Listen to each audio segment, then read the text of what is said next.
Repasamos, ¿qué estuvimos haciendo? Estuvimos nosotros leyendo algunos cuentos de Borges, ¿sí? Leímos biografía de Tadeo Isidoro Cruz, leímos El Fin, hoy vamos a hablar sobre El Sur. ¿Por qué hice esta selección?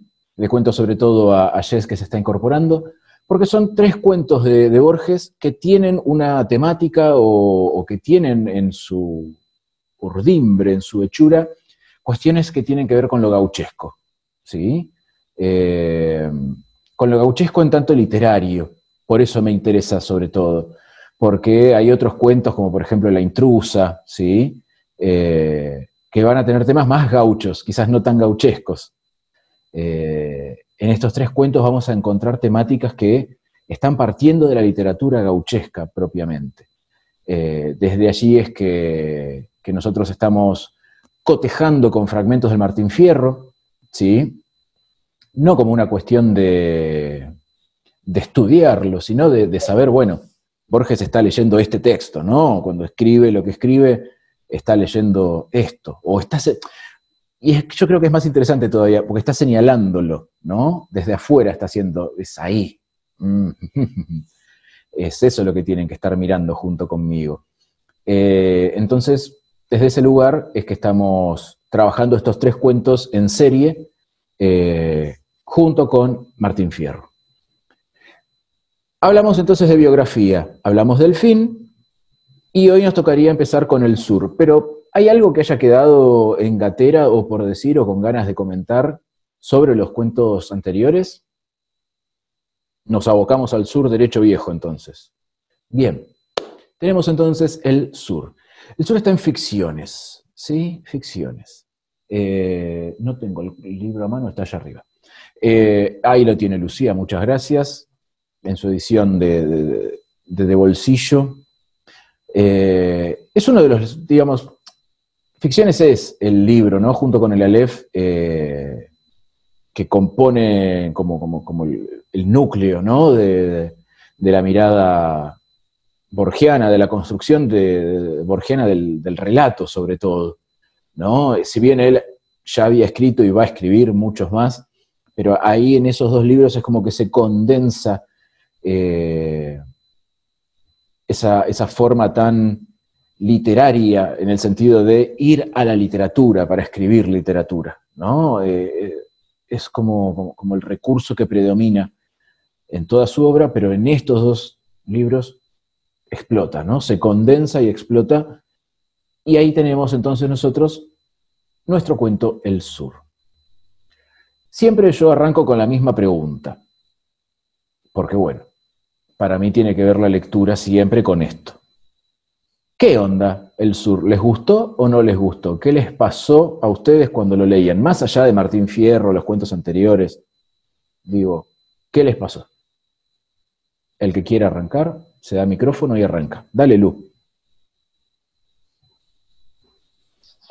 Bueno, a mí está de más decir que me encantó, por supuesto, ¿no?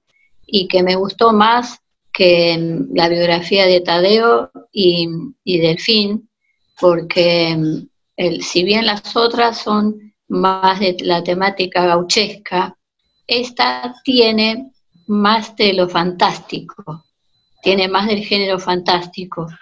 Y a mí me interesa, por sobre todas las cosas, ese género. Y bueno, y por él, lo máximo, ¿no? Y acá sí se encuentran varias partes en todo el cuento, conjeturas fantásticas muchas. Bien. Y a mí me encantó, me gustó mucho. Sí, es cierto. Eso es algo que no mencionamos en los otros textos, ¿no? La cuestión del género. El género a veces es un problema encararlo, y a veces para nada. Yo creo que con Borges siempre es un problema absolutamente todo.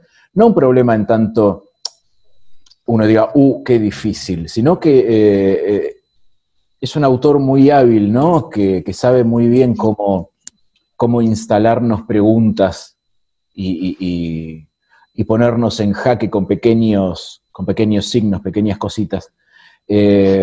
Sí, El Fin y la biografía de Tadeo Isidoro Cruz que son los dos cuentos que responden directamente, ¿no?, a una obra literaria de ficción, los dos son los más realistas. Podemos pensarlo desde ese lugar, ¿no?, como una cosa más paradójica. Son dos cuentos que nacen desde y para el Martín Fierro, ¿no?, que recordamos es ficción, tiene intenciones realistas, pero es ficción. Sí. A partir de esos dos cuentos tenemos universos realistas, y a partir de este, que ya vamos a ver cómo toca lo gauchesco, tenemos un universo fantástico, ¿sí? Se instala, o podemos instalar una lectura fantástica, porque este texto lo hemos charlado hace poquito en otro ámbito, y nada, se daba a la polémica, ¿no?, o a la polisemia, más que a la polémica, en tanto podíamos leerlo desde muchos lugares diferentes. Yo abono la teoría de Lucía. Para mí este texto tiene un claro componente fantástico, ¿no?, que a Borges también le gustaba mucho. Bien, sí, entonces desde el género podemos pensarlo como un texto fantástico. Bien. Pregunto, porque el público se renueva. ¿Todos más o menos sabemos de qué hablamos cuando hablamos de fantástico? ¿Sí? ¿Vamos para adelante? Vamos para adelante. Bien. ¿Qué más? ¿Qué más? ¿Qué más nos pasó mientras leíamos este texto? Entonces, Sí, Marcela, dale nomás.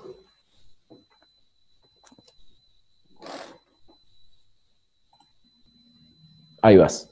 Sí, coincido con Lucía. A mí también fue este texto el que más me gustó hasta ahora de este grupo, Tejido. Me gustó, me interesó y traté de darme cuenta cuándo empezaba la ficción dentro de la ficción.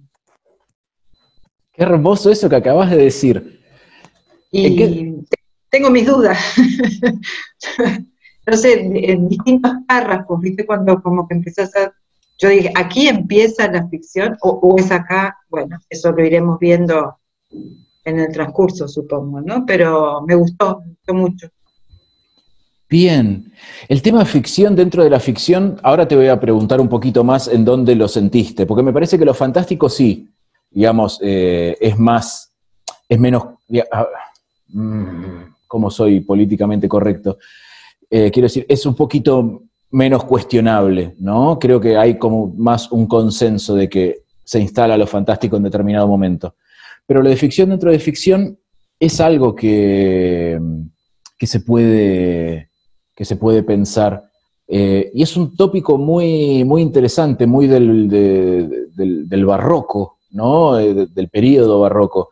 En Shakespeare tenemos, ¿no?, en Hamlet, la ficción dentro de la ficción. Hay una obra de teatro para hacer saltar un mecanismo, ¿no?, de traiciones y lógicas extrañas que se estaban planteando ahí. En La vida es sueño, ¿no? Digamos, la ficción dentro de la ficción es un tópico muy interesante, y Borges es un tipo muy, muy pillo en ese sentido. ¿En qué punto decís o a qué te referís con ficción dentro de la ficción?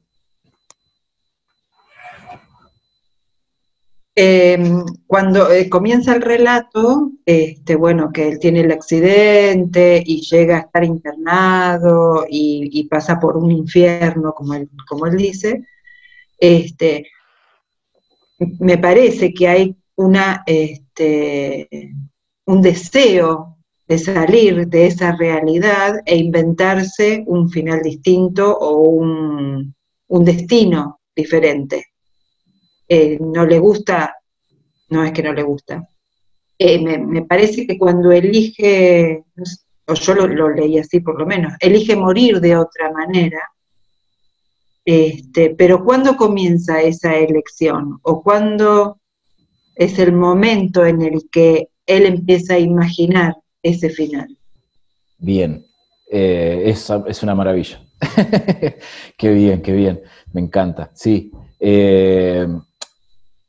Yo estoy, digamos, mi lectura va por ahí, y digo, cuando yo preparo estas cuestiones de club de lectura, yo trato de no condicionar con mi interpretación o con mi lectura las de ustedes. Por eso pregunto, indago, pero digamos, lo que yo fui chusmeando y las cosas que les puedo llegar a aportar, que tengo, digamos, para aportarles, tienen que ver con este tema, ¿no? Con incluso lo que les mandé ayer al grupo, esta idea del doble linaje, de cómo Borges trabaja dos aspectos, cómo se inscribe dentro de dos aspectos de la historia y la literatura argentina para poder decir, esto me conforma, por lo tanto yo puedo hacer y decir lo que se me canta, ¿no? Básicamente. Porque, digamos, él establece hasta una genealogía. Él se vincula, ¿no? Con una genealogía de... Calma, Pablo. Bien. Quiero decir, hay un texto de Piglia, ya te doy la palabra, Lidia, en el que se habla sobre este doble linaje. Si bien es algo que ya menciona Borges varias veces, lo menciona directamente incluso, pero nadie había indagado mucho en ese tema. Piglia instala una hipótesis, que es el textito que les pasé por WhatsApp, en la que lo que plantea es esto, ¿no?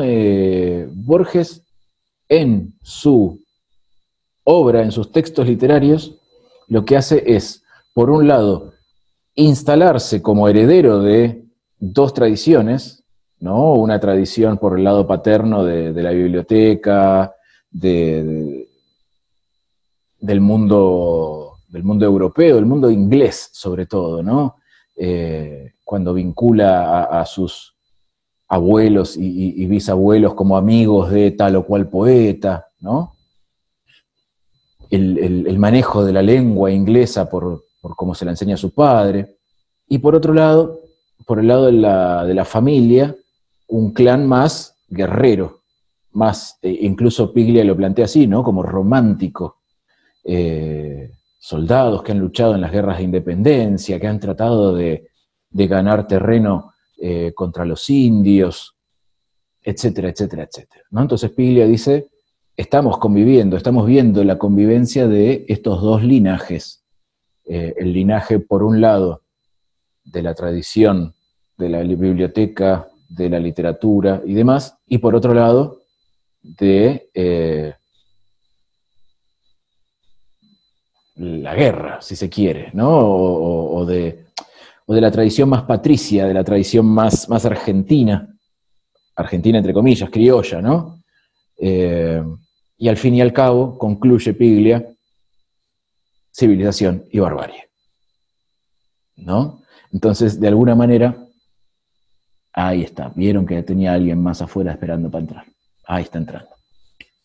Entonces concluye Piglia un poquito eso, ¿no? Esta idea de que en Borges, en la obra de Borges, lo que se ve es este conflicto, este tironeo, que él lo hace, ¿no? Él lo pone en su obra, este tironeo, para poder justificar sus textos, ¿no? Él dice, bueno, yo como soy nieto de Francisco Flores, va a decir en el cuento, ¿no? Juan Dalman, etcétera, etcétera, etcétera. Pero sí, digo, va por ahí. Entonces aparece la idea del doble linaje. Ahora vamos a charlar un poquito más. Lidia, micrófono y dale para adelante. Sí, yo leyendo de nuevo este cuento del sur, y bueno, lo que vos pusiste de Piglia, y un poquito que pesqué de descargar a Alan Pauls, llegué a la conclusión de que Borges, en su momento, creo que fue un excelente marketinero, porque él dibujó a su antojo y controló a su antojo todo su porvenir literario. Sí, claro. Él lo manejó totalmente, desde el inicio. Creo que desde los 6 años, cuando se pone a leer en la biblioteca del padre, desde ahí lo estuvo manejando. Empezó con su cabeza y después siguió con los violines todo el tiempo. Eso por un lado. Por el otro lado, con respecto a esto de la ficción dentro de la ficción, yo lo que encontré, otra vez releyendo, es que hay partes donde hay un desdoblamiento muy notorio entre Borges y o sea, entre el narrador y el personaje. Y es como un diálogo que ellos mantienen todo el tiempo. Y creo que eso es lo que Marcela llama ficción dentro de la ficción. Bien. Cositas para aportar a lo que dijiste antes. Borges es un tipo que, ya vamos, Andrea, ya vamos. Borges es un tipo que, por ejemplo, fue un gran polemista. En sus cuentos no, en sus cuentos se calma un poco. Hace otras cosas, pero no polemiza. Pero en sus textos ensayísticos, por ejemplo, es un tipo que no deja tótem sin tocar, ¿no? Él, por ejemplo, cuando habla de literatura gauchesca, en sus primeros ensayos, le pega muy fuerte a Lugones, siempre. Pero porque Lugones era el que estaba allá arriba. Después, cuando se hace un poco más conocido, y ya empieza a ser Borges, se amiga un poquito con Lugones, lo trae a la charla. Pero digo, o sea, no solamente elige su linaje, elige sus, no quiero decir enemigos, pero elige con quién discutir. Bueno, eso, porque ahí está la gracia, o sea, si vos elegís con quién discutir, sabés de qué vas a discutir. Sí, sí, pero... ¿A quién podés ganarle discutiendo con tal o con cual? Y eso mismo, ese mismo manejo así tan friki, lo tienen sus conferencias. Sí, claro. Las conferencias vos lo ves como un tipo, al principio es agradable, así, todo, y de repente sale hablando de lo que él quiere, y no hay control que le venga. Él se paró, pero las 3, 4 primeras frases son para vos y el tema que se propuso. Ahora, la hora y media después es todo él. Sí, y además... Ay, no seas malo, que me dice que se va a cortar la reunión. Vos. Pero no le pusiste como el otro día. Yo le había puesto magia como el otro día y se ve que no le gusta ahora. Bueno, mal ahí. Volvemos a entrar con el mismo link a ver si nos podemos quedar. Sí, claro. Es un tipo que ha sabido manejar todos los, digamos, y esto me parece súper llamativo, ha sabido manejar todos los espacios de la literatura, no solamente la ficción, ¿no? No sé si el mercado, pero el mundillo, por lo pronto, ¿no? Estuvo presente en todos lados y desde la polémica pudo instalar un montón de cosas muy, muy geniales. Y me anoté esto que vos dijiste de Borges y Dalman, en tanto narrador o sujeto empírico, ¿no? Y personaje, estableciendo un diálogo. Hasta ahí vamos bien. Andrea había levantado la mano.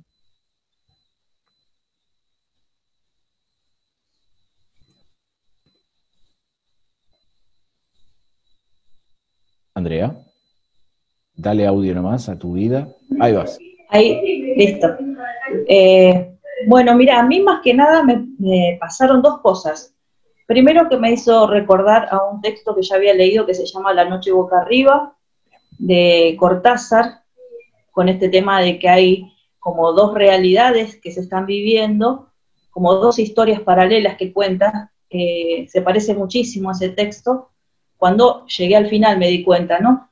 Y después, el texto, si bien es ficción, me llevó a la realidad que estamos viviendo todos hoy, como sociedad, porque este tema de Dalman, de querer escapar un poco de lo que estaba viviendo, lo hacía irse por las ramas, por decirlo de alguna manera, o recordando su pasado, o tal vez deseando estar en un lugar donde él no estaba. Y algo así, yo me sentí identificada porque es algo que me pasa en la actualidad. Si bien siempre me gustó leer, ahora es como que el tema de la literatura me sirve como una escapatoria por este tema de todo lo que uno está viviendo. Entonces, en ese sentido me sentí muy identificada con el personaje. Dalman. Me gustó mucho la historia, si bien estaba pensando que iba a tener que ver con el título mismo del sur, me imaginaba otro tipo de historia que tenía que ver con lo gauchesco, como veníamos hablando, si bien fue algo totalmente distinto, pero muy, muy linda la historia. A mí me encantó y ya te digo, me hizo ver como identificada en este personaje, ¿no? Es eso lo que me pasó con el texto. Muy lindo. Mirá vos, no, nunca lo había pensado desde un lugar de identificación, ¿no? Me resulta nuevo, no digo que esté mal, al contrario, digo, es un texto que se trabaja mucho, que se lee mucho y nunca lo había pensado desde ahí, desde un lugar de escape. Lo podemos pensar, claro que sí. Lu, decime. Y ya vas, Patricia, perdón. Es que justamente yo disiento en eso, el pensar en el escape, porque justamente lo que él buscaba no era escapar, sino que él deseaba volver, como todos los veranos, digamos, al sur, a la casona. No, que yo para mí, ¿no? Estoy hablando para mí, como lo interpreté.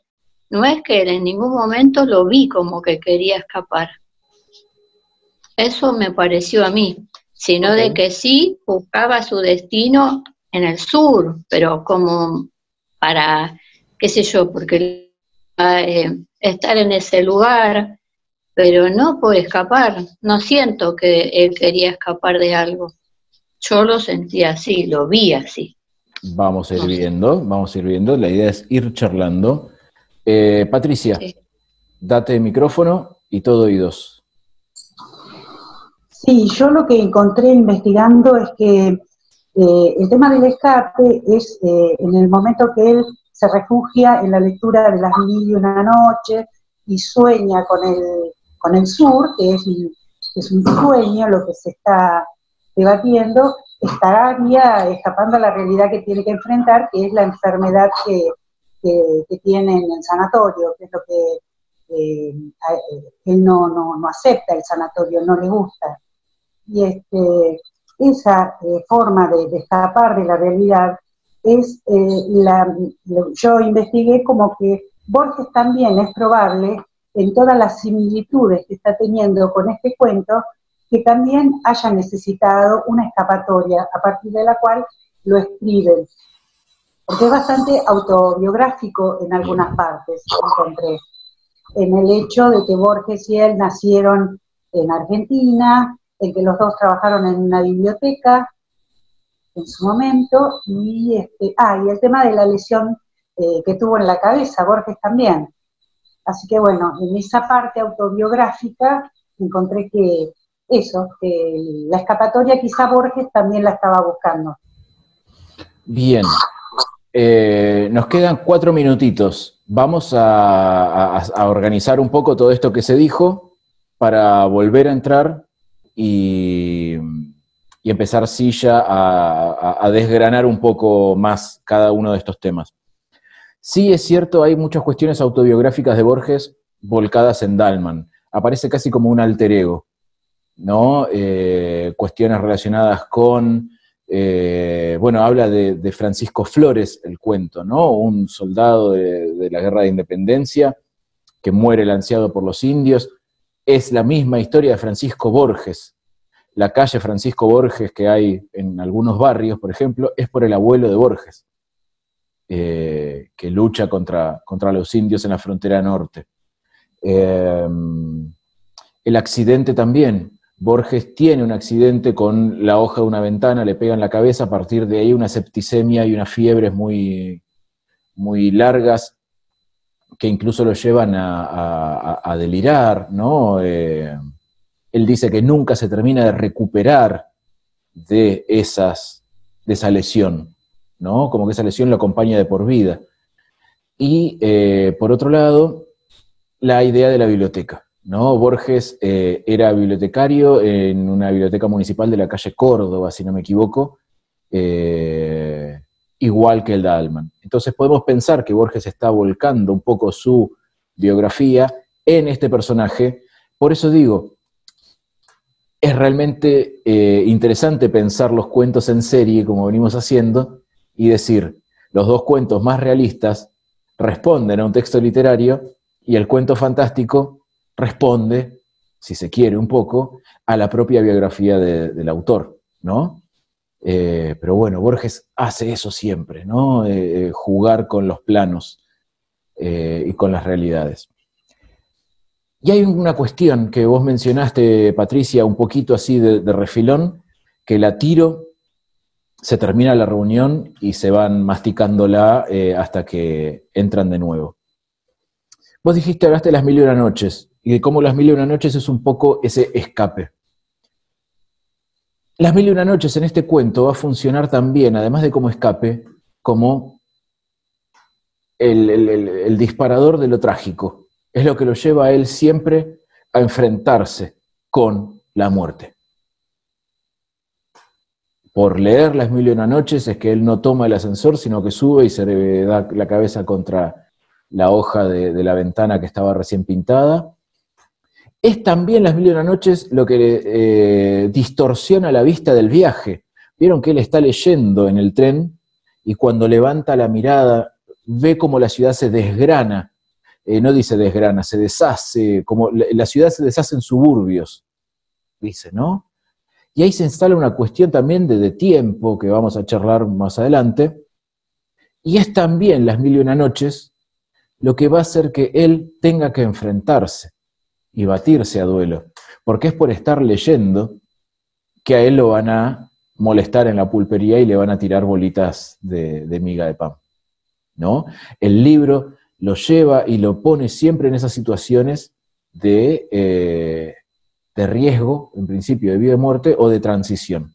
Pero es meter la nariz en el libro lo que a él lo lleva a encontrarse con, y ahí después charlaremos, la muerte o su destino, o una combinación de ambas, ¿no? Dicho todo esto, ¿no? Venimos hablando de el libro, de Dalman, de Borges, casi duplicado en este personaje, hablando de realidades, de historias paralelas, y se mencionó la palabra destino, ¿no? Que me parece que acá en este texto la palabra destino tiene un peso muy fuerte. Pero bueno, no soy yo el que habla hoy. El que habla es el que se da micrófono y le da para adelante. Marcela.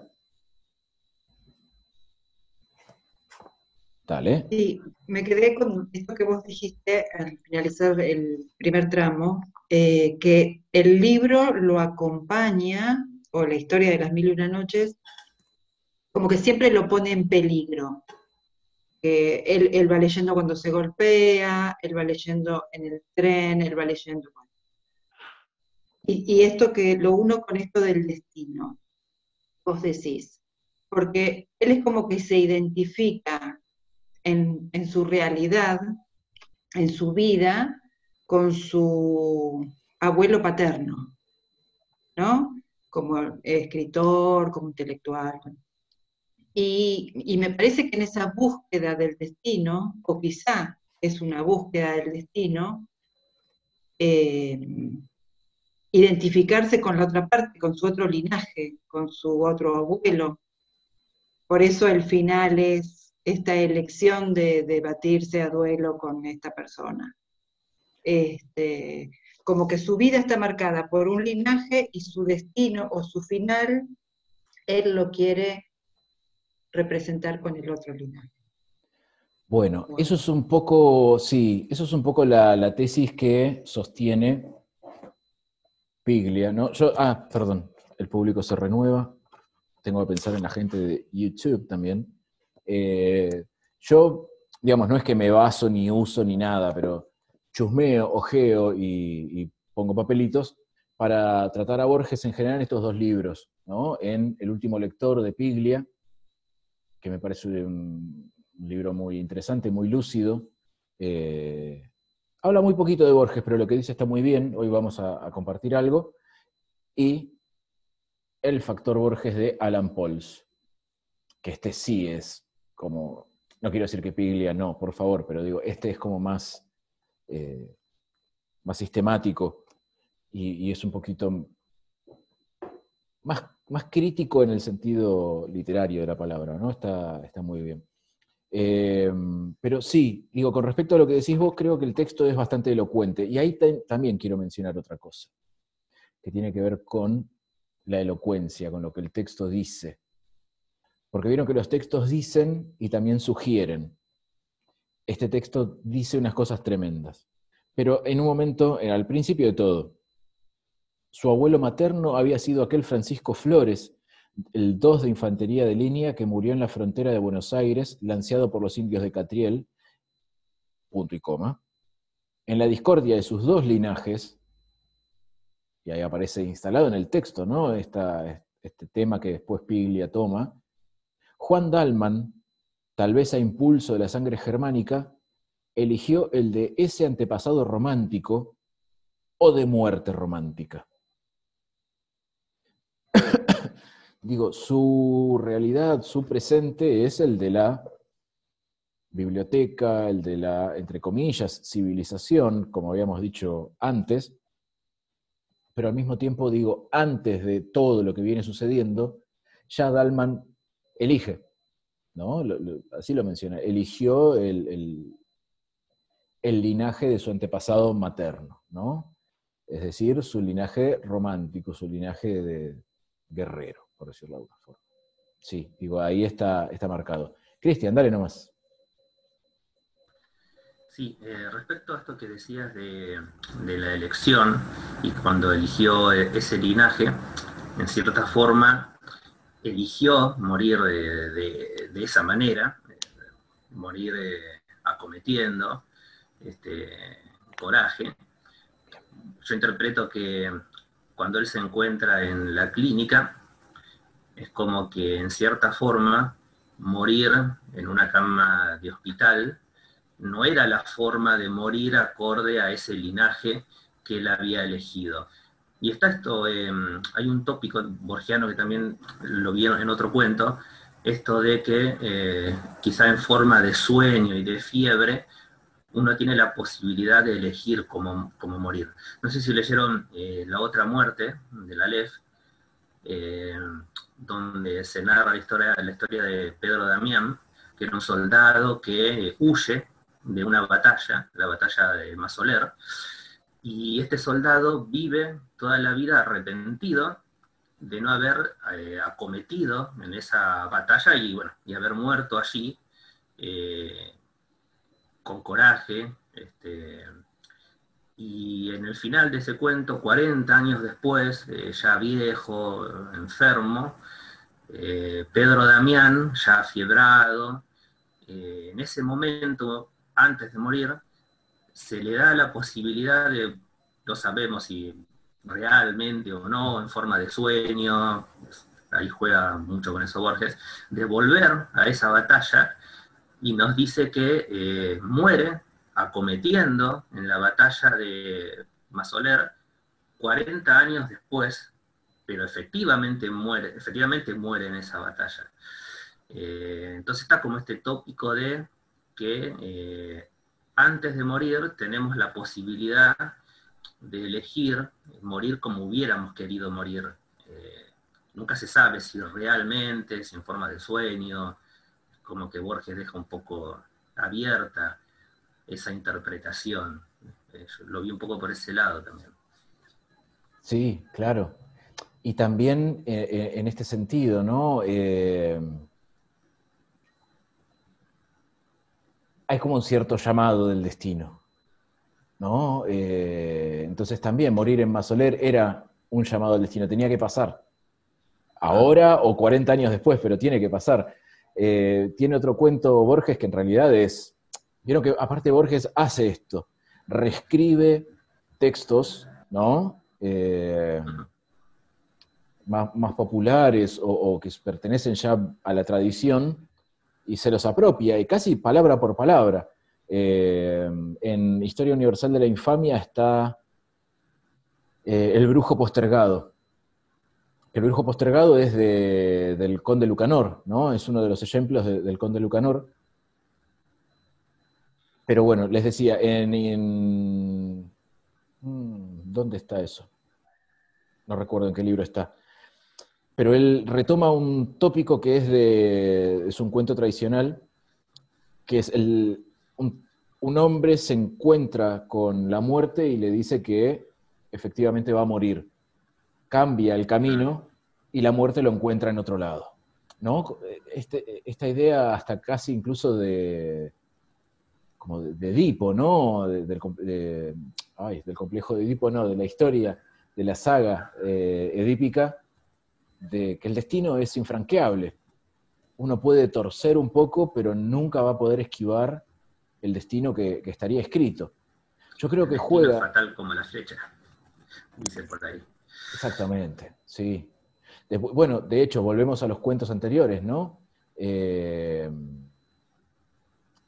el destino de fierro, el destino de hierro, Cruz, ¿no? Ve su destino, como Alejandro de Macedonia ve su destino de hierro. Digamos, el destino parece estar todo el tiempo llamando, desde adentro y desde afuera, y parecería también todo estar orquestado para que ese destino pueda llevarse a cabo. Sí, Lu, dale nomás. Cuando dijeron esto de que nadie puede escapar a su destino, en definitiva, me hizo recordar a la película Destino Final, porque por más que hacen de todo para no morir, a la larga mueren. O sea, nadie escapa a su destino. Sí. ¿No? Por eso traje la película como un ejemplo. Pero sí, está perfecto, porque digo, al fin y al cabo, eso habla iba a decir del sentido trágico, pero ahí estaríamos hablando de Unamuno, digo, de la condición trágica, si se quiere, de pensar a la vida con un destino, ¿no? Tratar de torcerlo, lo que es,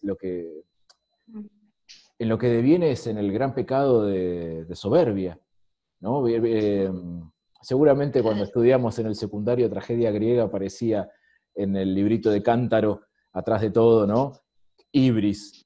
Y la hibris es eso, es el gran pecado que los trágicos siempre nos... Uy, está Lucila esperando para entrar. Ahí está.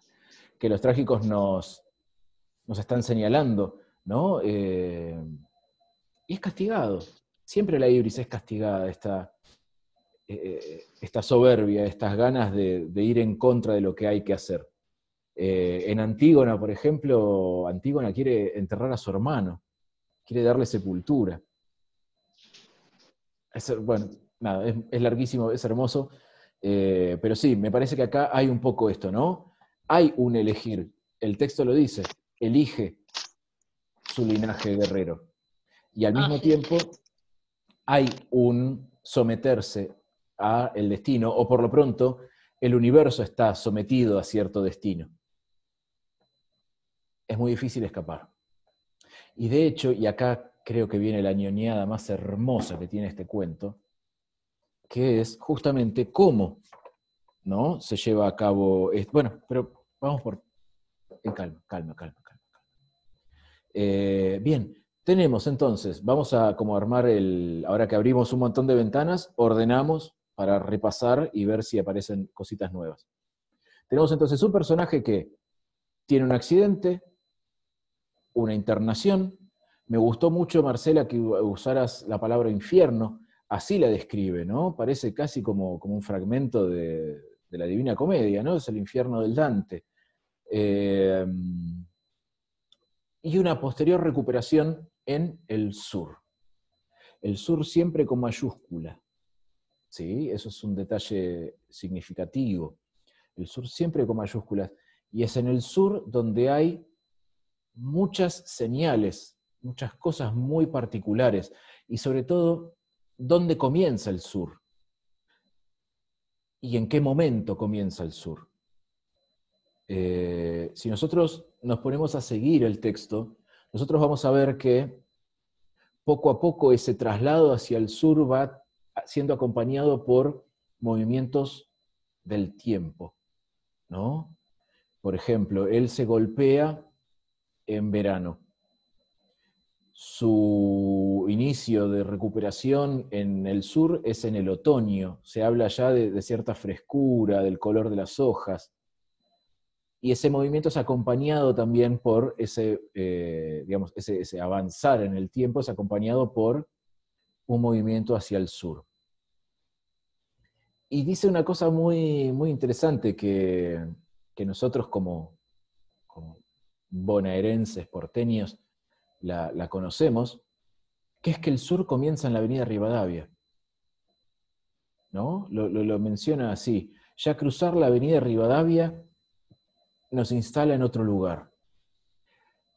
Y me parece que ahí es donde se empieza, donde nosotros podemos empezar, si se quiere, a acomodar toda esta información que venimos recabando y ver, digamos, cómo ese ir hacia el sur es también ir hacia otro momento, si se quiere, o ir hacia otras instancias, hacia otras posibilidades. Voy a dejar de verlos un rato, porque voy a buscar el texto, ¿sí? Para leerles fragmentitos, que son, creo yo, bien significativos. A ver, almuerzo. No, esto es en el tren, esto ya pasó. Bien, por ejemplo, acá estoy viendo cosas que fui subrayando. En un momento dice esto que decía Cristian, ¿no? Sufrió con estoicismo las curaciones, que eran muy dolorosas, pero cuando el cirujano le dijo que había estado a punto de morir de una septicemia, Dalman se echó a llorar, condolido de su destino. ¿No? De nuevo, este tirón del destino ahí llamando. Otro momento interesante, cómo comienzan los párrafos, ¿no? A la realidad le gustan las simetrías y los leves anacronismos, es hermoso, nos está señalando todo el tiempo. La simetría, digamos, pensándolo en cosas duplicadas, ¿no? Y el anacronismo en el sentido de tiempos corridos.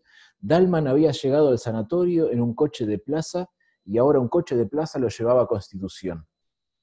La primera frescura del otoño, después de la opresión del verano, era como un símbolo natural de su destino, rescatado de la muerte y la fiebre. La ciudad, a las 7 de la mañana, no había perdido ese aire de casa vieja que le infunde la noche.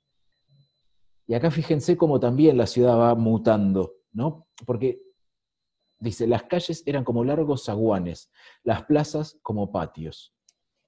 Y en el siguiente párrafo viene esto. Nadie ignora que el sur empieza del otro lado de Rivadavia. Dalman solía repetir que ello no era una convención, y que quien atraviesa esa calle entra en un mundo más antiguo y más firme. A partir de la salida de Dalman del hospital, empiezan las descripciones metafóricas en el cuento. Y con esto me callo y hablan ustedes, por favor, porque si no, no paro nunca más. Digo, cruzar Rivadavia era entrar en un mundo más antiguo y más firme. Fíjense cómo es a nivel metafórico que uno lo lee, pero si lo leemos en clave fantástica, no hay metáfora posible. Está siendo clarísimo. Cruzás Rivadavia y entras en otro mundo. En el mundo de la casa donde vivía Irigoyen, en donde está este gato que controla ese bar, ¿no?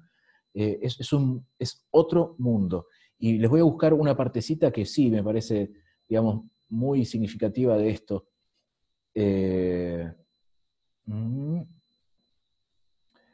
A los dos lados del tren, ella está en el tren, ¿no? Está yendo hacia el sur. A los lados del tren la ciudad se desgarraba en suburbios.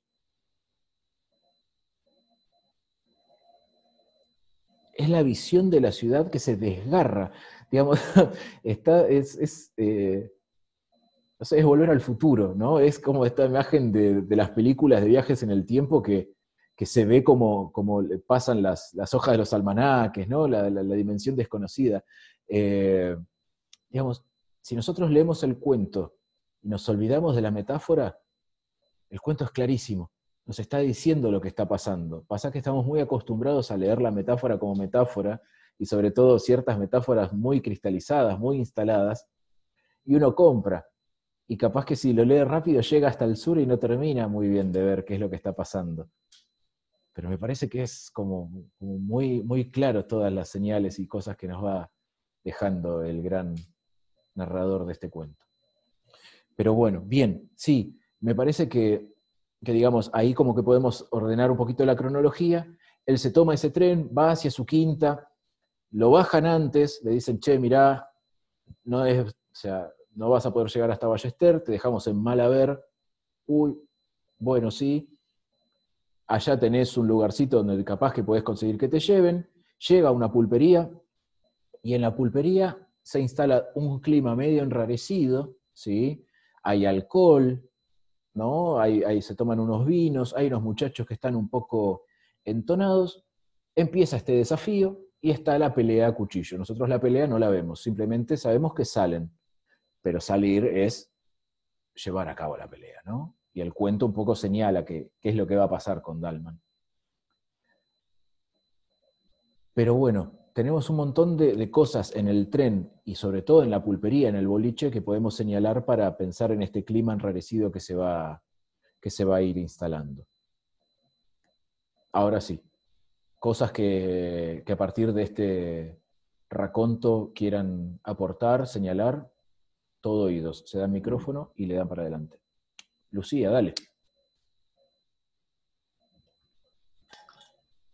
Por ejemplo, cuando en la pulpería, ve la cara del dueño, lo ve parecido a un empleado del sanatorio, ¿no? Exactamente. Ahí ya es como que empiezan las conjeturas fantásticas, igual que cuando quería acariciar al gato, cuando acariciaba al gato negro, que se dejaba acariciar por todos, ahora era diferente, porque sentía como que había un distanciamiento entre él y el gato, porque como que estaba detrás de un cristal, como dice él, ¿no? Ahí ya hay otra conjetura fantástica.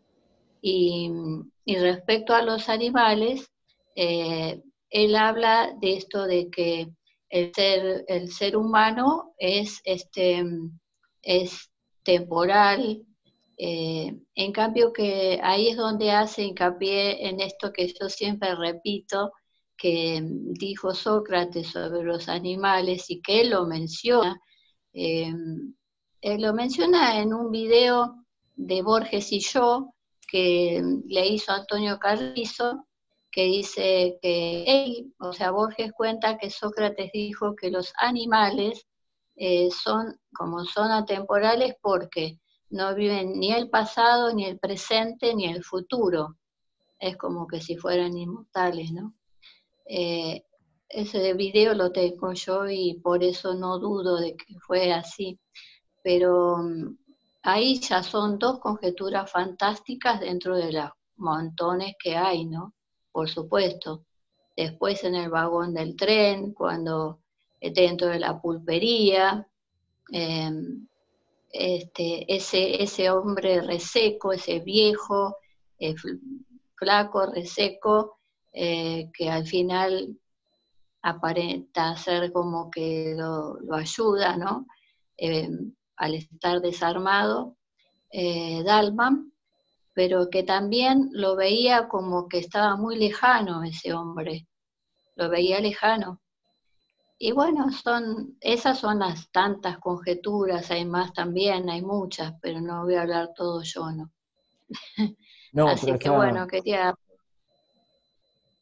Está muy bien, y aporto una más que me parece, digo, para estas cosas que venís mencionando y para también aportar una más a lo que yo menciono, porque yo soy mucho mejor que ustedes, ¿no? Está hablando del viaje en el tren, dice, ¿alguna vez durmió? Ya el tema de dormir, viajar y soñar es, digamos, todo el tiempo instala, digamos, cosas que nos permiten poner en duda absolutamente todo. Dice, ¿alguna vez durmió? Y en sus sueños estaba el ímpetu del tren. Ya el blanco sol intolerable de las 12 del día era el sol amarillo que precede al anochecer y no tardaría en ser rojo. No tardaría en ser rojo. OJ con ese detalle. Y acá dice, también el coche era distinto. no era el que fue en Constitución al dejar el andén. La llanura y las horas lo habían atravesado y transfigurado. Sí. Fíjense cómo hay un doble juego, ¿no? De transformación entre la llanura, que ya lo habíamos mencionado, ¿no? En el fin y en la biografía son dos presencias muy fuertes, y al mismo tiempo, digamos, es el tiempo el que va transfigurando este vagón. Uno con esas ganas de leer, como lector entrenado que tiene, dice, claro, sí, porque la percepción cambia por la luz y qué sé yo. Minga. Porque después cuando le traen la sopita para comer, es la misma sopa que comía cuando era chico y viajaba en tren. Digo, todo el tiempo el cuento nos lleva al pasado. Todo el tiempo el cuento nos está mostrando cómo el pasado se instala en el ahora de Dalman, ¿no?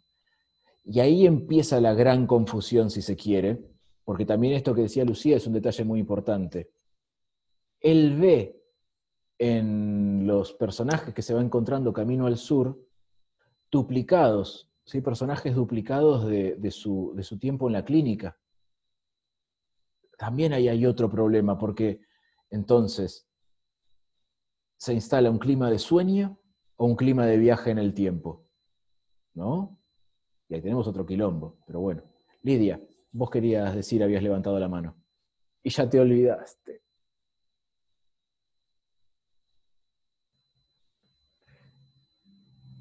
No, un poco era lo de hacer el link con lo de la llanura, justamente que vos lo dijiste, y después también él vuelve a mencionar la llanura y la hora del Ángelus como la hora en que se produce el asunto, ¿no? Y entonces, bueno, eso es lo que yo había notado ahora como nuevo de esta segunda lectura, que antes no lo había descubierto, ahora sí porque venía de otro lado. Pero los horarios le coinciden ahí. Y la otra cosa es que a mí me parece que hablando sobre el tiempo, este asunto de las 1001 noches actúa como también ventanas de tiempo. En lugar de ser un libro que él va leyendo, él presenta como un libro, pero en realidad son como ventanas de tiempo que se abren, en las que suceden cosas que no son las realidades. Y ahí viene el otro desdoblamiento. Hay dos desdoblamientos, el de la persona y el de los tiempos, que se produce todo el tiempo, todo, a lo largo de todo el cuento, se producen las dos cosas. Pero al principio, si bien es más notorio para mí lo de la persona, después de las dos primeras páginas se hace más notorio lo del desdoblamiento del tiempo. Sí. Y bueno, creo que de la ternura no. Ay, perdón, Lidia, estás pasando las hojas justo al lado del micrófono. Entonces, cuando pasás las hojas y hablas, no se te escucha lo que decís, perdón. No, es que creo, sí, hay otra parte también, donde él menciona al gaucho en este cuento. Para mí, ese es el guiño máximo de este cuento. O sea, son los 3 puntos, digamos, en que este cuento podemos relacionarlo con los otros 2 que leímos, ¿no?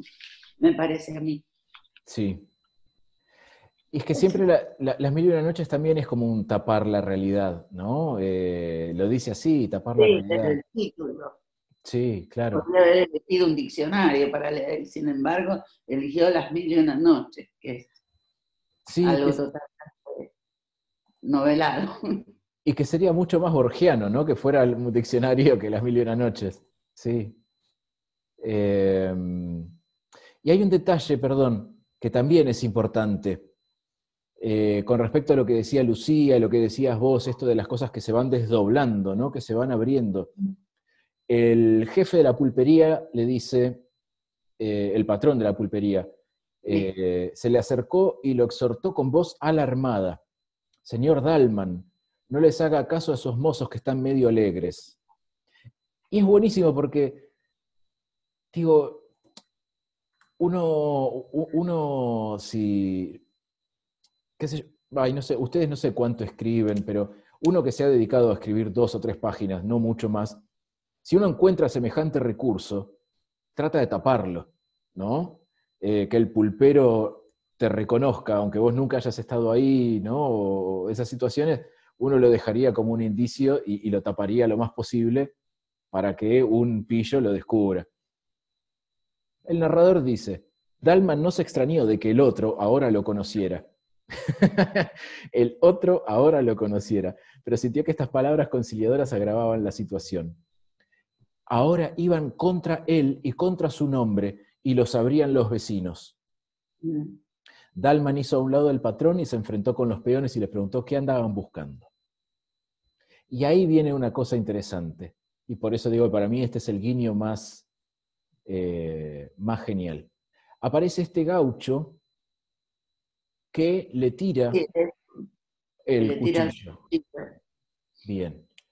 Por eso digo que parece como que el destino, o sea, si uno no va al destino, el destino viene hacia vos, ¿no? Y el como que, para decirlo de una cosa muy siglo XXI, el universo conspira. Pero fíjense cómo describe al gaucho. Dice: en el suelo apoyado en el mostrador se acurrucaba, inmóvil, como una cosa, un hombre muy viejo. Los años lo habían reducido y pulido, como las aguas una piedra, o las generaciones de los hombres a una sentencia. Era oscuro, chico y reseco, y estaba como fuera del tiempo, en una eternidad. Dalman registró con satisfacción la vincha, el poncho de bayeta, el chiripá, las botas de potro, y se dijo que gauchos ya no hay más en el norte, sino solamente en el sur. Y es este el gaucho que lo que va a hacer es, desde un rincón, el viejo gaucho estático, en el que Dalman vio una cifra del sur que era suyo, le tiró una daga desnuda que vino a caer a sus pies. Era como si el sur hubiera resuelto que Dalman aceptara el duelo. ¡Ay, qué hermoso! Y no sé si capaz esto es muy tirado de los pelos, pero bueno, mil disculpas.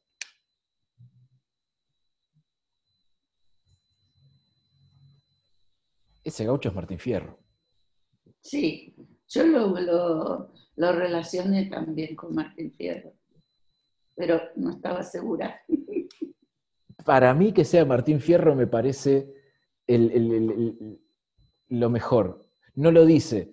Yo creo que lo sugiere en esta idea de los hombres lo han reducido a una sentencia, ¿no? Porque vieron que Martín Fierro está como, digamos, todos sabemos quién es Martín Fierro, todos sabemos que es un gaucho, pero hay un montón de cosas que no sabemos, pero sí sabemos que los hermanos están unidos porque esa es la ley primera.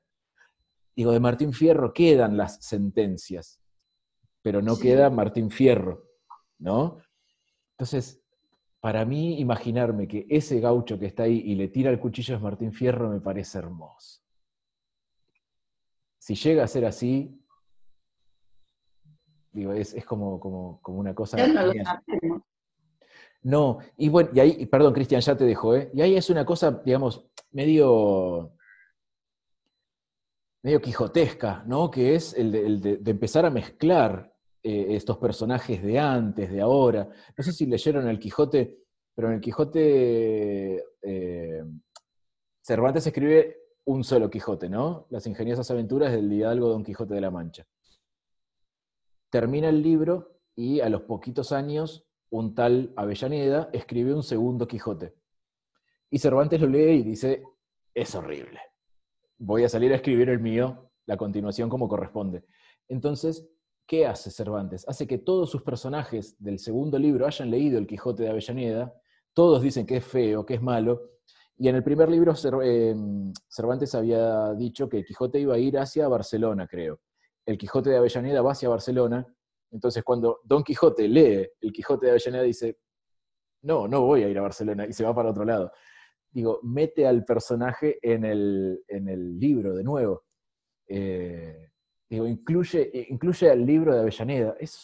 Por eso digo, cuando hablaba Marcela de la ficción dentro de la ficción, digo, desde este lugar me parece que sí, está metiendo a toda está yendo a la gauchesca, ¿no? Es Dalman yendo a su búsqueda, si se quiere, a su sino de muerte violenta en un duelo con la barbarie. Es hermosa. Cristian, perdón, así podemos avanzar. Sí, quería comentar que a mí me dio la misma sensación de que era Fierro el que le tiraba la daga. Si bien no lo dice explícitamente, quizá una pista que por ahí podemos tener también o algo para agarrarnos y apoyarnos, es que sí se menciona a Martín Fierro explícitamente al comienzo del cuento, cuando Dalman dice que tiene el hábito de leer estrofas del Martín Fierro. Entonces, como que abre también la historia mencionando a Fierro. Entonces lo menciona Fierro, el sur, el gaucho, lo elemental, el gaucho que le tiró el puñal. Es como que, es verdad, ¿no? A diferencia de la biografía de Tadeo Isidoro Cruz, Delfín, donde es bien explícito que está Fierro, se lo menciona. Creo que acá tenemos algunos aspectos de donde agarrarnos para pensar que efectivamente es Fierro, el gaucho que le tira el facón. Es hermoso. A mí y perdón, esto es Pablo YouTuber, porque se me termina la reunión, me queda un minuto. Pero digo, a mí es una cosa que me sorprende la capacidad que tiene que tuvo este autor para no dejar de conmoverme en cada lectura, ¿no? En general vieron que las lecturas suelen o gastarlo a uno en el sentido de como, no digo aburrir, pero vieron que les empieza a encontrar problemas uno a los textos. Y vos vas a biografía de Tadeo Isidoro Cruz y cuando el loco escucha el chajá decís, ¡fa, qué bueno! Digo, o acá, el gaucho que le tira el cuchillo, decís, este cuento lo leí 10 veces. Y otra vez le tira el cuchillo y digo, qué bueno que es Martín Fierro. Perdón, Lu, pero se me termina la reunión. Cuando volvemos arrancás vos, te juro. Bien, nos habíamos quedado entonces en que Lucía iba a comentar algo que tenía ganas de decir. Ahí estás. Dale, Lu. Porque cuando hace una descripción del gaucho, por eso podemos pensar que sí sea Martín Fierro, cuando lo describe que dice era oscuro, chico y reseco, y estaba como fuera del tiempo en una eternidad. O sea, como que era alguien demasiado viejo y que estaba fuera de este tiempo y de una eternidad. O sea, eso es como casi que nos confirmara que sí puede ser Martín Fierro. Y sí, porque es eterno, ¿no? También, digamos... Por eso, eternidad, fuera de tiempo. Sí, porque también hay una cosa, digo, perdón, Piglia, que también es un poco polémico en sus formas de decir, dice que este texto se trata de un sueño, ¿no? El cuento este. Él dice, sabemos que se trata de un sueño. Él dice sabemos, qué sé yo, podemos diferir, pero al decir sabemos nos mete adentro de la bolsa y estamos todos con él diciendo, ¿no? Haciendo así. Sabemos que se trata de un sueño. En el momento de morir de una septicemia en la cama de hospital, Dalman elige, dice Borges, una muerte heroica en una pelea a cielo abierto. Esa muerte es real, está contada como si fuera real, por lo tanto es real. Una vez más, en la llanura argentina, en los fondos de una pulpería, hay un duelo a cuchillo. Y dice, el volumen de Las Mil y Una Noches está en las dos muertes. Habría que decir de las dos muertes. En un caso es la ansiedad de leer la que lleva al accidente, en el otro caso es el riesgo de leer lo que lo lleva al desafío. Y entonces dice, pero hay algo más que quiero destacar aquí, porque él lo que está haciendo es hablando de la lectura, ¿no? Él lo que está atravesando es o analizando es cómo muchos autores se instalan como lectores, ¿no? Entonces dice, pero hay algo más que quiero destacar aquí. En el almacén Dalman es enfrentado porque está leyendo, porque lo ven leer abstraído un libro. Quiero decir que a menudo lo otro del lector está representado también. No solo qué lee, sino también con quién se enfrenta el que lee, con quién dialoga y negocia esa forma de construir sentido que es la lectura. Qué hermoso. Bien, ahí está Lucila. Adentro. Marcela, todo oídos. Yo creo que nosotros podemos dudar si es Martín Fierro o no, pero yo creo que Dalman no duda. Para él es Martín Fierro. Sí. Y bueno, y ahí yo creo que, digamos, desde ese lugar es que quizás también podemos abonar la teoría de Piglia, ¿no? De que es un sueño. A mí me gusta pensar que es un viaje en el tiempo, pero bueno. Digamos, podemos pensar tranquilamente que es un sueño, y sí, en ese mundo onírico uno se puede encontrar con Martín Fierro tranquilamente, ¿no? Y en ese mundo onírico es donde el lector civilizado puede tener el coraje de enfrentarse, ¿no? A ese destino. Con el cual, digamos, y es que acá tenemos que, digamos, hacer esto que hizo Lucía hace un rato, ir a escucharlo a Borges un poquito. Cuando Borges habla o da sus entrevistas, es un tipo que está todo el tiempo añorando la muerte. Él la espera. Él lo dice, yo ya está, dice, no, yo no quiero más Lola. Que venga tranquila, pero que venga, que me lleve. Y es más, hasta incluso dice, ya a esta altura no me morí. Dice, ya no creo que pase. Dice, a esta altura, después acostumbrarme a estar muerto, y hace como un gesto, ¿no? de cansancio. Y después dice, y bueno, y si me muero, tendré que también resignarme a ser un Borges muerto. Pero, digamos, él tiene esta idea siempre de estar esperándola, ¿no? Entonces creo que Piglia también estaría un poquito escribiendo desde ese lugar, ya que Dalman es una duplicación de Borges, o está jugando Borges con duplicarse en Dalman, y pensar, digamos, que esta muerte es un sueño, como que es una muerte imposible para un tipo como Borges, ¿no? Una muerte en una pelea a cuchillo. Hay un cuento que no recuerdo ahora si se llama El duelo. La forma de la espada seguro que no. En el que hay un cuchillo en una vitrina.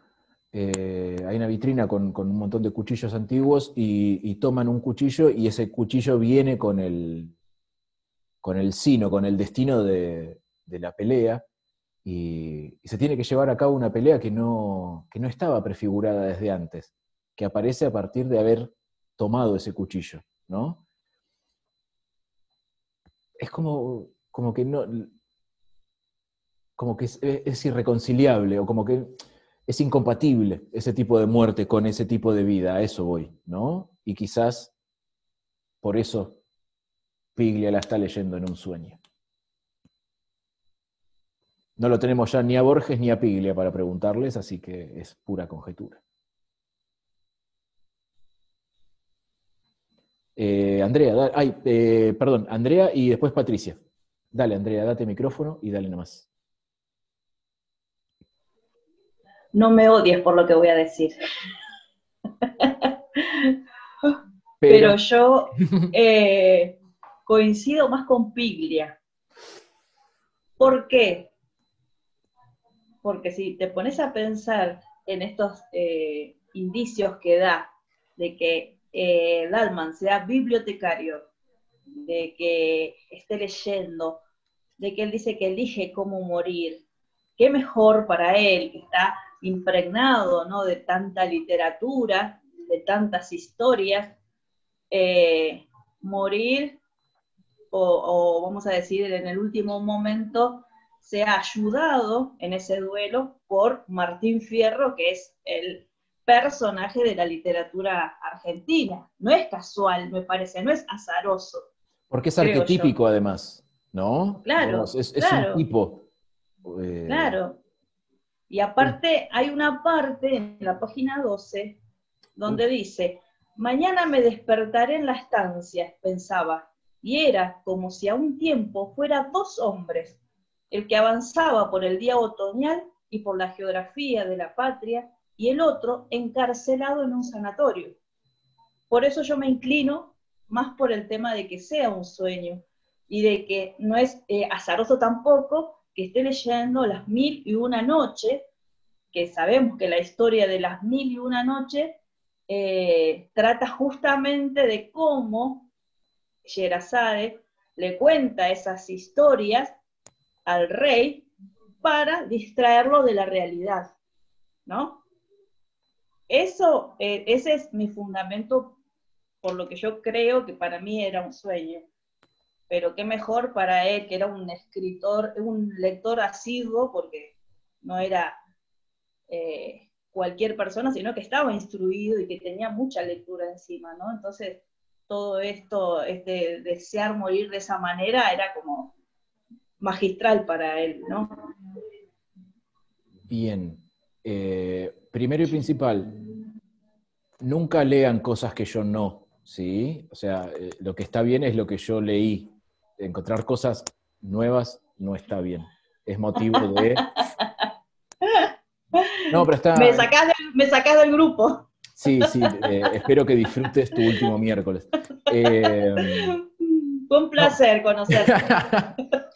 Es buenísimo porque todos aceptan su destino acá, me encanta. Sí, así como Dalman. Claro, pero sí, digamos, desde este punto de vista y pensándolo así, digamos, sí, claro, se instala, pero nuevamente, porque todo el tiempo se está instalando ese juego de ida y vuelta, y yo creo que podemos abonar no, todas no, pero varias de las teorías que tenemos dando vueltas. Sí. Por eso me parece también que es tan potente este texto, ¿no? Y resulta mucho más potente, no porque sean peores, por favor, al contrario, quiero decir, tiene otra intención, ¿no? Que los otros cuentos que leímos anteriormente. Tiene otra búsqueda. Es como decís vos, ahí hay unas ganas de, quizás ya de contar el destino personal, o de jugar con el destino de este Dalman Borges, duplicado, simétrico. Sí. Sí, ¿por qué no? Claro. Porque en los otros cuentos estábamos hablando siempre de Martín Fierro. Acá está puesto en otro lado, ¿no? El foco, la mirada. Sí, desde ya. Qué bronca que me das, Andrea. Genial. Gracias. No, pero está muy bien, está muy bien. Patricia, dale nomás. Te silencio, Andrea, perdón. Me parece que me también. Te estás pasando de bando. No. Tibios acá no, viejo. Se quedan todos conmigo. Que es una serie de entrevistas a Borges, Sí. que se llama Borges y los Ocho en inglés. Y en ese libro Borges dice que el sur son tres cuentos en uno, porque tienen tres interpretaciones. Y dice que una es la ironía, la realidad o el sueño. La ironía se basa en que él muere por lo que ama, que lo que ama es el sur. La interpretación realista sería lo de la septicemia en el sanatorio. Y después está el sueño, que sería su viaje al sur, que es un sueño frente a esa realidad que es la muerte en el sanatorio. O sea que él considera que son tres cuentos en uno, según ese libro. Según lo que dijo. Bien. Según lo que dijo la entrevista a él, ¿no? Sí, no, pero está buenísimo. Digo, hay que aprovechar esas cosas. Bueno, Marcela, sí. Yo tengo una duda. Cuando Vamos. todos mencionan el sueño, que ¿es un sueño despierto o es un sueño dormido? ¿Él elige, imagina ese final o lo sueña dormido? ¿Se entiende lo que quiero preguntar? Yo tengo una hipótesis, pero a ver qué piensan los demás. Andrea, dale nomás, date el micrófono.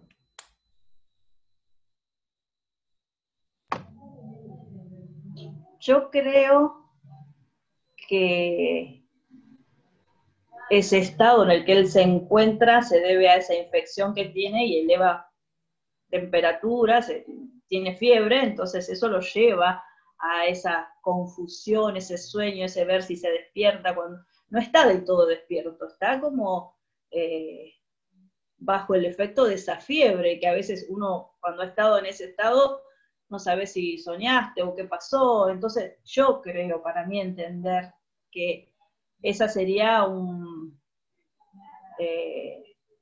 argumento que fundamente esto que yo te digo de que era un sueño, y de que por eso él siente esto de que no sabía si era un sueño o era la realidad. No sé, aparte hay una parte que dice, Dalman pudo sospechar que viajaba al pasado y no solo al sur. Sí.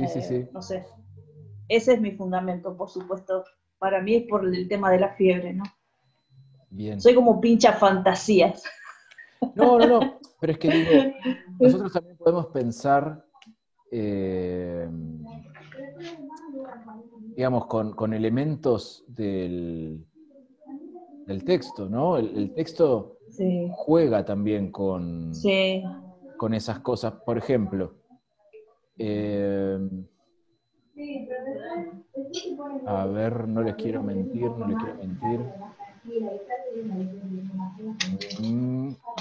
Bueno, acá, donde dice, Dalman adentro creyó reconocer al patrón. Luego comprendió que lo había engañado su parecido con uno de los empleados del sanatorio. Y después nuevamente el patrón de la pulpería que le dice, señor Dalman, no les haga caso a esos mozos que están medio alegres. ¿No? Digamos, el tener... Ay, perdón, pero te voy a silenciar, Andrea. Tener, digamos, delirios en la fiebre, en su enfermedad, quizás le hace confundir el referente real y le hace imaginar otra cosa, ¿no? Ver al enfermero y delirar, ¿no? Otra cosa. Lucía, perdón, había levantado la mano, y después Marcela. Bueno, yo es más que nada una pregunta, igual igual lo googleé para ver de qué se trataba, ¿no? Pero en la parte de que dice Dalman, cuando describe del tren todo el paisaje, en una parte dice, algo en su pobre arquitectura le recordó un grabado en acero, acaso de una vieja edición de Pablo y Virginia. Sí. Entonces yo googleé esto de Pablo y Virginia, y se trataba de una novela de Jacques-Henri Bernardin, de Saint-Pierre, de 1787, que se trataba de dos amigos de la infancia que se habían enamorado, pero bueno, los padres de la chica no estaban de acuerdo con esa relación, entonces se escapan, que van en un barco, y bueno, se produce una tragedia que el barco se hunde y mueren ambos. Pero no sé qué elemento fue el que hizo a Dalman que le hiciera recordar el grabado de esa novela, de Pablo y Virginia. Buscamos arquitectura. Se dice que desde donde está el almacén alguna vez había sido un zoo. Después de eso viene, pero los años habían mitigado para su bien ese color violento y ahí arranca. Algo en su pobre arquitectura. En la arquitectura del almacén, ¿no? Debe ser un grabado en acero. Pero ¿por qué lo asocio con la novela? No lo sé. Eso es lo que no me queda claro. A ver, ¿qué dice Google? El Sur, Borges, grabado en acero. Perdón, pero no es una novela. En realidad, la historia es anterior. Es el título de una revista, es cultural y que todavía está en circulación. Lo que pasa es que la revista lleva el nombre de Pablo y Virginia. Sí, pero en Google dice que es una novela. Y dice el autor la novela y el año en que se escribió la novela. Sí, por lo pronto, a ver. Pero precisamente estoy diciéndote que primero viene la historia que vos leíste en Google y la revista se llama como esa historia. Sí, es una historia, digamos, es una historia aparentemente un hecho real, el de Pablo y Virginia, ¿sí? Que fue volcado a una novela. Sí. Debe haber dado Claro. un montón de lugares. A ver, dijimos Pablo y Virginia, acero, Sí. acero, ¿era? Estamos mirando en un PDF. Dice, en este párrafo es un texto que viene analizando el cuento párrafo por párrafo, ¿no? En este párrafo, sí, el narrador nos describe el almacén. Perdón, Lu, pero te voy a silenciar. Soy déspota. Ahí estamos. En este párrafo, el narrador nos describe el almacén, además de una serie de situaciones discontinuas, como pensamientos que saltan sin orden. Un almacén es un lugar viejo donde alguna vez la violencia era común. Dalman observa un grabado de Pablo y Virginia que refiere a una novela donde mueren dos jóvenes en un naufragio. Este hecho se relaciona con la sentencia del capitán del cuento de las mil y una noches, donde se vaticina que morirán en el mar. Quizás una muerte ideal en el inmenso mar. Es un grabado de acero, es decir, un destino imposible de borrar. Esto es lo que propone, ya les digo quién, no soy yo quien lo dice, sino Diana Acevedo López de la Universidad de Colima. ¿Qué saben estos mexicanos? No saben nada. Pero bueno, por lo pronto sí tenemos un destino trágico, aparentemente un destino también inamovible. En las mil y una noches, esta historia de la montaña de Imán, que es la que él está leyendo, también trata sobre el destino, ¿sí? Quizás lo que nos está señalando es esta idea de un destino que va a ser imposible de torcer, ¿no? Así como, y vuelvo siempre a la misma imagen, Cruz ve en Martín Fierro, ¿no? Como Alejandro de Macedonia su destino de hierro. Y me parece que todo nos está como llevando a ese lugar. Pero de nuevo, en este triple ejercicio posible que postula Andrea de interpretación, Patricia había traído la entrevista, triple posible interpretación de lo que está sucediendo. Un viaje en el tiempo, una ironía del destino o un sueño. Digamos, y ahí también es interesante, ¿no? Porque cada interpretación nos va a permitir acomodar los elementos del texto de acuerdo a lo que nosotros estemos pensando y estemos planteando. Vamos a poder justificar las cosas con los mismos elementos.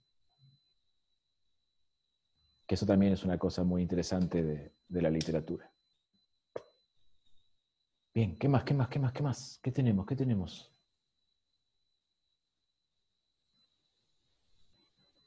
¿Qué nos quedó dando vueltas? ¿Qué queremos decir? No, no los voy a ver por un rato, ¿sí? Me voy a ir al texto a ver si marqué algo más. El que quiera decir se abre el micrófono y le da para adelante.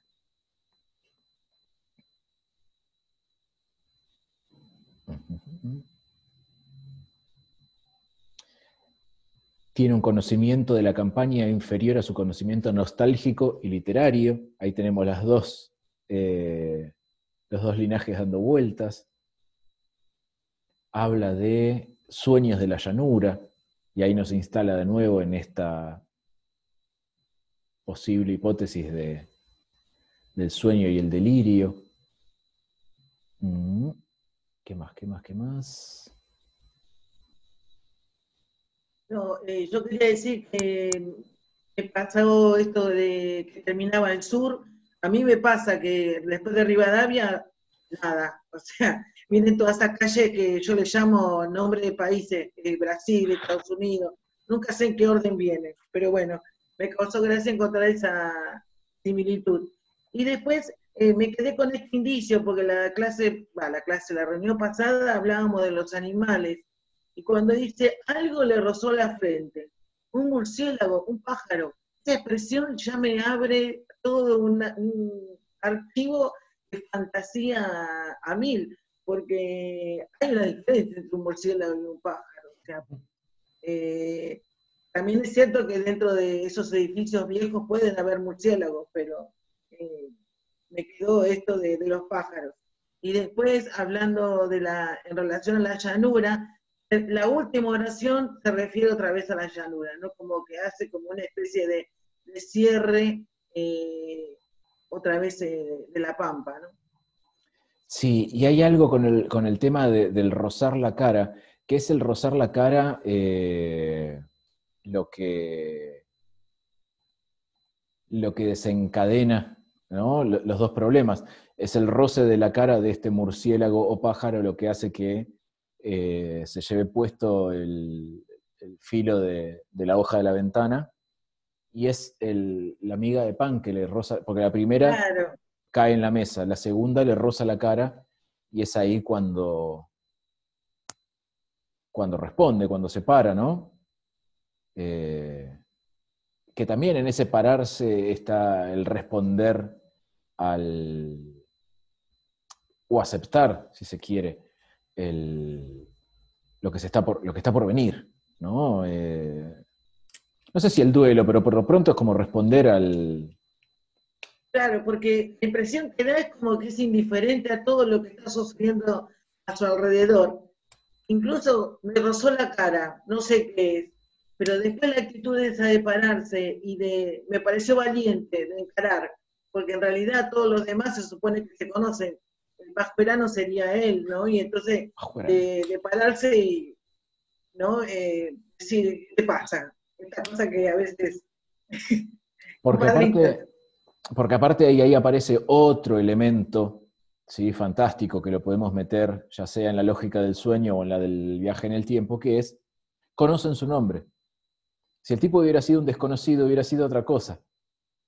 Pero el pulpero lo llama Dalman, ¿no? Y entonces, ser un cobarde anónimo es una cosa, pero ser un cobarde con apellido es un problemón, sobre todo cuando se está planteando el problema de los linajes, ¿no?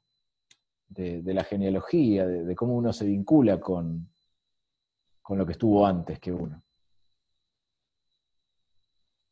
Sí, desde ese lugar, sí. Y con respecto a la llanura, digo, fíjense que la llanura es el lugar en donde se ejecutan las cosas. Como decía Lidia, ¿no? Hay un momento y un lugar. Es la llanura y en la caída del sol.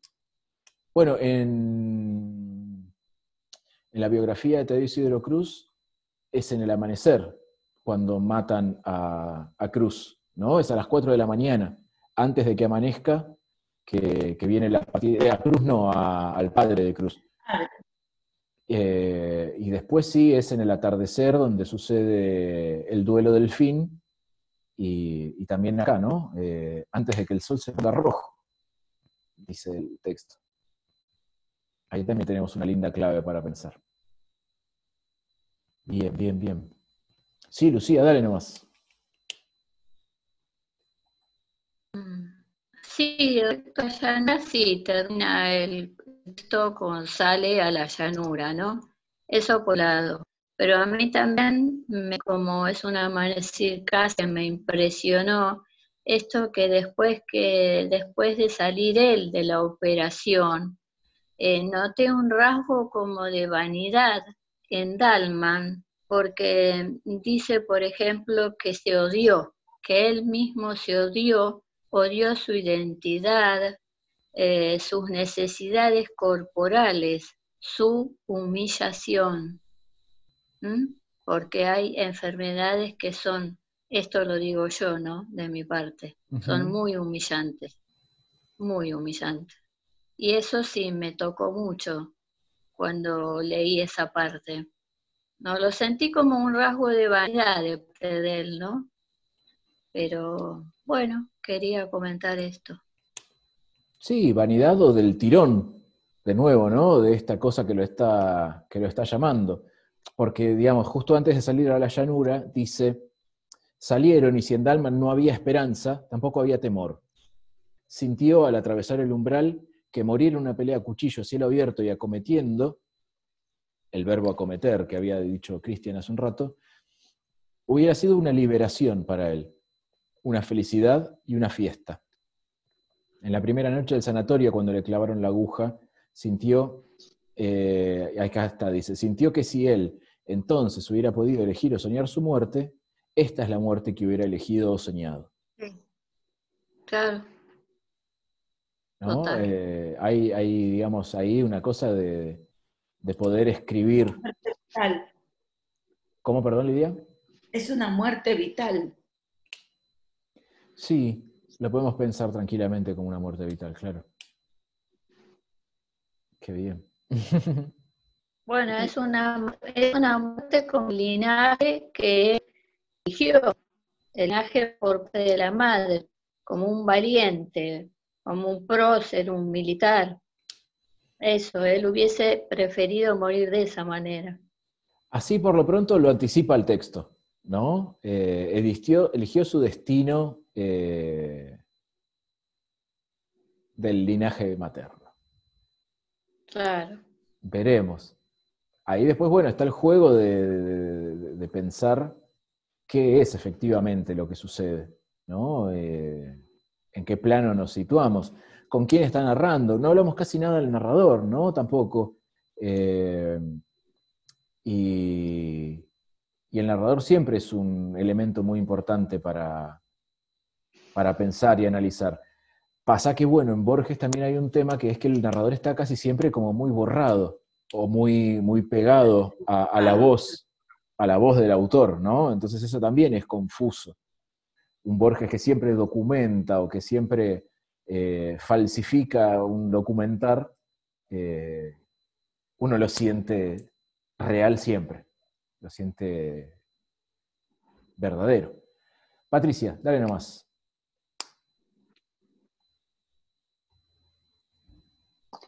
Sí, en el párrafo que vos estabas leyendo, yo lo que interpreto es que hay mucho hubiere, lo que me significaría que hubiere ocurrido todo eso, pero no ocurrió. Pero no. Lo que ocurrió es la realidad, que fue la septicemia que se lo llevó.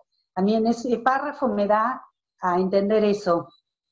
Y bueno, con respecto al narrador, yo lo que noto que está en tercera persona, escrito siempre, y me parece que en tiempo pasado todo, el cuento. Todo el cuento está en tiempo pasado y en tercera persona. Sí, quizás en el último momento tenemos el presente.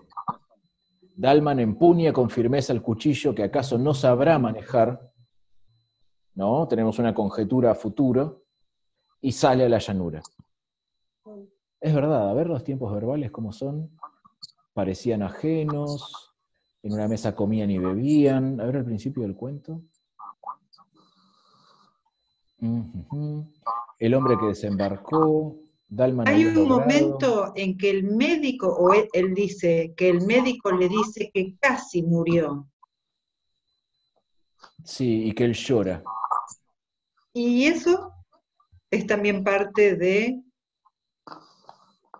su sueño. Y es que ahí, digo, tenemos el gran problema, ¿no? Depende en qué lugar nos instalemos. Digo, en la lógica del sueño casi todo es posible. Porque hasta incluso si nosotros lo pensamos, ahí tengo un mensaje en el chat que dice, me tengo que ir, no pasa nada, adiós Marisa, se fue, bueno, la queremos mucho. Dice algo de, y esto de no tener los textos impresos me molesta, de que no le importa la estructura, no le importa comprender. Ah, cuando viene el chancho, ¿no? El del tren.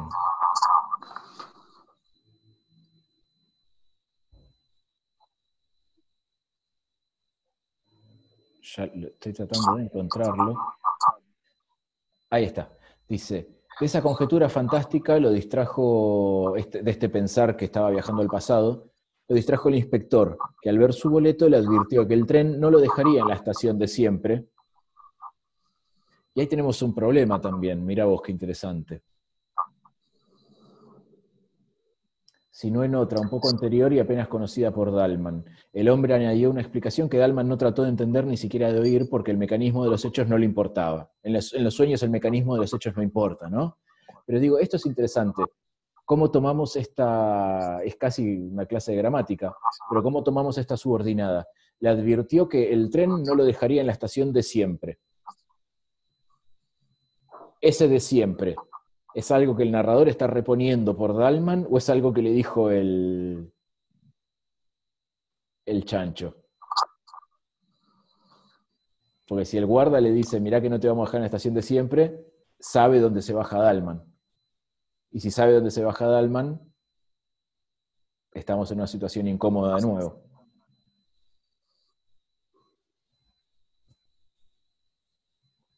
Qué tremendo, ¿eh? Bien. ¿Alguien quiere decir algo más? ¿O hacemos un cierre y porque ya estamos en hora? Bien. Bueno, yo creo que una de las cosas más lindas que tienen este tipo de actividades o de acercamientos es no cerrar nunca los análisis, ¿no? No cerrar nunca las posibilidades de lectura. Fíjense que venimos leyendo ya, este es el tercer texto que leemos, y nos encontramos con un cierto entrenamiento, conocemos ya varios cuentos, estuvimos hablando, y todavía no terminamos de poder concluir, cerrar o encontrar un sentido para absolutamente todo, o incluso, y mejor todavía, ponernos de acuerdo sobre los sentidos que un texto puede tener. Me parece que ahí hay una riqueza muy, muy importante.